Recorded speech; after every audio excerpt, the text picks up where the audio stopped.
उन्हाळ्यामध्ये किंवा श्रावणापासून नंतर समुद्रकिनाऱ्याला भेट देणाऱ्यांमध्ये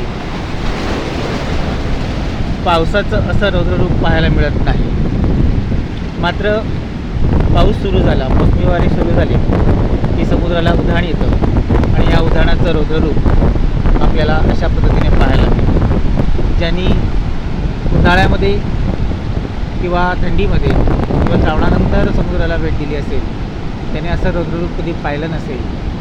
ज्यावेळेला पावसाळ्यात आपण समुद्रकिनारी भेट देतो तेव्हा समुद्राच्या उंच उंच लाटा समुद्रकिनारी धडकत असतात आणि ज्या ठिकाणी आपण उन्हाळ्यामध्ये वाळूमध्ये खेळत असतो, बागडत असतो, पाण्यामध्ये पोहत असतो, अशा किनाऱ्याचं रौद्ररूप आपल्याला या व्हिडिओमध्ये पाहायला मिळते. ज्यावेळी पावसाळ्यामध्ये आपण समुद्रकिनारी भेट देतो तेव्हा ह्या पाण्यापासून आपण सावधगिरी बाळगली पाहिजे. पाण्यामध्ये उतरता कामा नये, नाहीतर निश्चितच आपल्या जीवितास धोका उत्पन्न होऊ शकतो.